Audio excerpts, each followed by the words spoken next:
ស្រីបងប្អូនទាំងអស់គ្នាចានេះគឺជាកន្លែងផ្សារបោះដុំណាបងប្អូនចាពីប៉ោះគឺឃើញទេណាបងប្អូនចាមកលីវតម្លៃតែ99 សូនណាបងប្អូនទាំងអស់គ្នាចានេះឥឡូវតើមកទស្សនាជាមួយនឹងខ្ញុំទៀតណាបងប្អូនទាំងអស់គ្នានេះស្ថាកន្លែងបោះដុំចេញមកលហុងគឺលហុងតុំចឹងបណ្ដោយបងប្អូនទាំងអស់គ្នាចានេះសម្រាប់ជួយថ្លៃបងប្អូនទាំងអស់គ្នាចានេះឡើយសូមជម្រាបទស្សនាជាមួយនឹងខ្ញុំទៀតនេះគឺជាផ្លែពណ៌បងប្អូនទាំងអស់គ្នាចានេះឃើញjakមកបោះដុំច្រើនចឹងបងប្អូនទាំងអស់គ្នាចានេះហើយអាពណ៌ប្រភេទនេះលក្ខណៈផ្អែមស្រួយហើយឯពណ៌មកពណ៌នេះទៀតលក្ខណៈថាវារសជាតិផ្អែមតែវាអត់ស្រួយទេបងប្អូនទាំងអស់គ្នាចាវារៀងជ្រាយបងប្អូន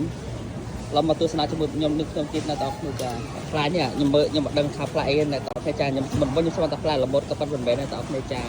អាផ្លែហ្នឹងសម្រាប់ញ៉ាំសម្រាប់រៀងបងប្អូននេះគឺជាកន្លែងប៉ហ្មងបងប្អូនទាំងគ្នាចាហើយប៉វាមានចំប្រភេទបងប្អូនទាំងគ្នាចាមានប៉ម៉ាក់នេះហ្នឹងមានអាប៉ស្រួយម៉ាក់មុតធំហើយអាប៉ខៀវអីហ្នឹងបងប្អូនចាហើយតម្លៃគឺថ្លៃបងប្អូនទាំងគ្នាចាមួយលាវតម្លៃ1រៀល29 សេនណាបងប្អូនចាឥឡូវសូមទស្សនាជាមួយនឹងខ្ញុំបន្តទៀតណាបងប្អូនទាំងគ្នាចាតែប្លោកបងប្អូនទាំងគ្នាចាមកតែប្លោកហ្នឹងមួយលាវវាតម្លៃវាមួយលាវហ្នឹងវាស្មើនឹងកន្លះគីឡូណាបងប្អូនទាំងគ្នាចា1រៀល99 សូនណាបងប្អូនទាំងគ្នាចារួមមកយើងថាឲ្យនេះទៅថា$2ណាបងប្អូនគ្នាចានេះហើយវាមានច្រើនពណ៌វាមានទាំងពណ៌លឿងវាមានទាំងពណ៌ទឹកក្រូចណាបងប្អូនទាំងគ្នាចានេះ